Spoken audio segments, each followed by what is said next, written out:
Okay, let's unpack this. This chilling paradox that clung to Ted Bundy. You have this man, his outward charm, even good looks, captivating people, attracting supporters during his actual trials for, well, horrific crimes. Right. And then you contrast that with what Survivor said. Kathy Kleiner Rubin's words are just so striking. They really are. She said he presented himself as a good guy, but then He became another thing entirely at night when he was hunting. it's that duality, isn't it? Yeah. Still completely fascinating and disturbing. And what's key here, I think, is how he weaponized that normalcy. It wasn't just who he was, it was a tool. A tool. How so? Well, his ability to seem trustworthy, approachable, and was crucial to his method. It let him get close, Yeah, exploiting people's assumptions. absolutely. And that leads us right into our deep dive today. The true scope of Ted Bundy's crimes. We know he was active in the 70s, one of America's most infamous serial killers. Confirmed activity across Washington, Utah, Oregon, Idaho, Colorado, Florida, a wide net. But the really unsettling question is, how many more? Beyond those known areas, there are these whispers, these possibilities. Right, like a possible attempted kidnapping back in '69 in New Jersey. Or even earlier potential murders. Atlantic City, maybe Seattle as early as '71. It suggests a much longer, maybe wider reach than often discussed. And if you think about it, that geographic spread, the potential earlier start, Yeah. it points to someone likely more experienced, more adaptable than maybe investigators initially thought. Which must have created huge hurdles for them back then, trying to connect dots across state lines, before instant communication, national databases. Exactly. A nightmare. So while Bundy eventually confessed to, what was it, around 30 murders? Around 30, yes. That's the commonly cited figure for his confessions. But there's this compelling suspicion, strong evidence really, that the actual number is far higher. Significantly higher, potentially. So that's our mission for this deep dive. We want to move past the basic story, look at the confirmed victims, yes, but then really dig into the uncertainty, the ongoing questions, the investigations that suggest, well, a much larger death toll. And we're drawing mostly from news articles, Wikipedia entries, sources that together give a pretty comprehensive picture of the crimes, the investigations, and, the ongoing effort to grasp the full extent. It does raise that critical question, though. Why the huge gap between the 30 confessed and these much higher estimates? Well, it highlights a core challenge with serial offenders, doesn't it? Their own accounts are often unreliable, self-serving, and piecing together crimes over years across different places, it's incredibly difficult. Okay, so let's start where the documented spree really seems to begin, early 1974. Washington and Oregon. The first confirmed murder victim, Linda Ann Healy, 21 years old, a radio weather reporter for skiers in Seattle. Abducted from her apartment, February 74. It's chilling, isn't it? 1 minute, she's a public voice doing the forecast, The next, she's gone. And her skull was later found at Taylor Mountain. which became grimly known as Bundy's graveyard. What strikes you about Healy, beyond the tragedy itself? Well, it seems random, but maybe there was an element of observation. Her job gave her a routine, some public visibility. Perhaps that made her a target he could watch. And even before Healy, in January 74, there was Karen Sparks. Her name's often misreported, apparently. Yes, she survived, thankfully, but with permanent brain damage. A truly brutal attack. In her own apartment, bludgeoned with a metal rod from her bed frame. I mean, the violence. It's intense. Even in that early case where the victim survived, you see the hallmarks. The violation of personal space, using whatever's at hand for maximum harm. Her survival gives us this harrowing glimpse into his methods. And throughout 1974, in those western states, more young women vanished.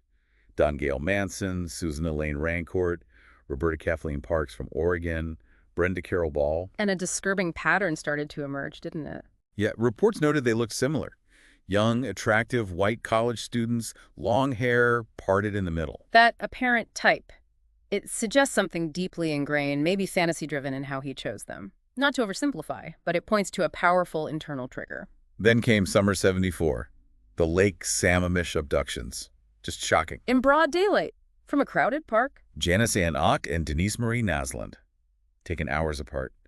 Witnesses saw a guy named Ted, arm in a sling, light-colored VW Beetle. Those details became crucial later, obviously.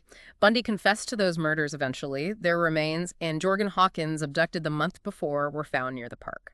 The sheer brazenness of it. Daylight, crowds. It was a real escalation in audacity. The public setting, the witnesses, it provided clues, even if they weren't immediately connected. That description, the car, It should have set off alarms faster, perhaps? Okay, fast forward slightly. August 74, Bundy moves to Utah, and the murders start there. He doesn't stop, he just relocates.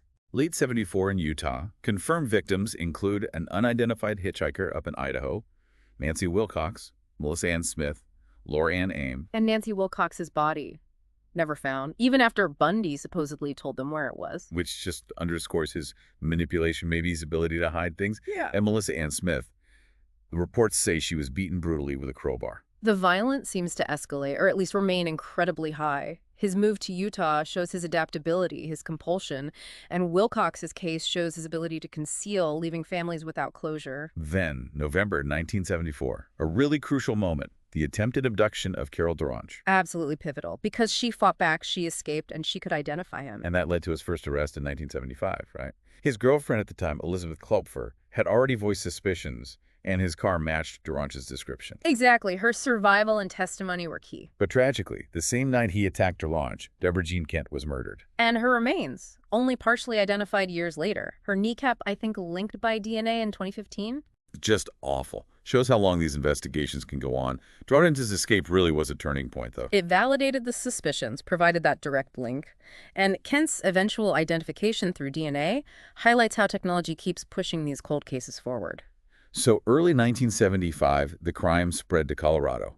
Karen Eileen Campbell, Julie Lyle Cunningham, Denise Lynn Oliverson. Oliverson's body dumped in the Colorado River. More horrific discoveries. Then Idaho again, May 75. Lynette Dawn Culver, only 12 years old, drowned in a hotel bathtub. That one is particularly chilling, the age of the victim. And Susan Curtis in Utah, June 75. That was the last murder he confessed to from that specific period, is that right? Correct. The inclusion of a child, Lynette Culver, marks a deeply disturbing shift. It suggests maybe his victim profile was broadening, or maybe he always had that capacity, a terrifying aspect of these offenders. And then, incredibly, he escapes twice from custody in Colorado in 1977. Astonishing, really, which allowed him to make his way to Florida. And Florida, January, February 1978, another horrific wave of violence. The Chi Omega sorority house attacks, Margaret Elizabeth Bowman and Lisa Janet Levy killed. And Kathy Kleiner Rubin and Karen Chandler, brutally attacked with a log but survived, miraculously. Suffered terrible injuries. And Cheryl Thomas, attacked nearby in her apartment, left permanently deaf in one ear. The violence in Florida seems almost frenzied, more indiscriminate maybe. It certainly seems that way. Extreme brutality, entering a shared house, attacking multiple people. It shows a new level of audacity, perhaps desperation. The survivor's testimony, though traumatic, was incredibly important. And then, February 1978, Kimberly Adan Leach, just 12 years old, his last known victim, kidnapped, murdered. After the sorority attacks, the murder of Kimberly Leach, it galvanized everyone. The loss of such a young life just underscored the danger he posed. It really intensified the hunt. So that brings us through the timeline of his known confirmed victims. But this is where it gets even more complex, right? The numbers game. Exactly. He confessed to around 30, but experts, they estimate much higher numbers. Ranging from, what, 36 suspected, maybe up towards 100. Those figures are out there, yes, based on various analyses and Bundy's own hints. What fuels that huge discrepancy? Well, several things. Bundy himself alluded to earlier crimes. His attorney, Paulie Nelson, so he claimed his first murder was back in 71. Detective Robert Keppel mentioned Bundy referencing murders in 72 and 73. And didn't the Washington Post report he hinted at a 3-digit number? That report exists, yes, suggesting over 100 victims. Whether that was bravado or truth, who knows, but it adds to the speculation. And criminologist Matt DeLisi estimated close to 100 based on his rate and confidence of killing. Right. Looking at the known period of activity, the frequency, the ease with which he seemed to operate, DeLisi and others concluded the known victims might just be the tip of the iceberg. It's deeply unsettling to think about. These estimates, even if speculative, are grounded in patterns, right? And his own cryptic remarks. It's a sobering thought that the confirmed count might be just a fraction of the real devastation. And there's even that long-running speculation about Anne-Marie Burr, the 8-year-old who vanished back in 1961 near where Bundy lived as a teen. Though DNA testing later failed to link him definitively. But that case shows how his shadow just falls over so many unsolved mysteries from that era, doesn't it? It really does. A figure like Bundy becomes a suspect, sometimes rightly, sometimes wrongly, in numerous cold cases. It speaks to the lack of closure for so many families. Let's talk about his methods for a second, his modus operandi. We touched on the ruses. Yes, convincing targets he needed, help, the fake injury, the sling, or posing as an authority figure, luring them to his car. And once he had them isolated, Typically bludgeoning them unconscious, then restraining them, and the really disturbing part, his frequent revisiting of the bodies. right, engaging in grooming sexual acts until decomposition made it impossible. And his skill in minimizing forensic evidence, especially before DNA became common, was key to him evading capture for so long. That lack of evidence, Mm-hmm. it makes confirming those other potential victims incredibly hard, even now. Extremely hard, which leads us to all those unconfirmed cases. The unsolved disappearances, the homicides where he's still the prime suspect. He even admitted to Keppel, didn't he, about some murders he'd never discussed. Yeah, saying they were too close to home or involved very young victims. Chilling admissions. Because they hint at even worse things than we already know. Precisely. These unconfirmed cases are a huge, heartbreaking part of the story. Families living with decades of uncertainty. Bundy's vague hints offer no comfort, just underscore the potential for more suffering. And there are specific names linked to him as possible victims, right? Mm. Sandra Jean Weaver, Rhonda Stapley.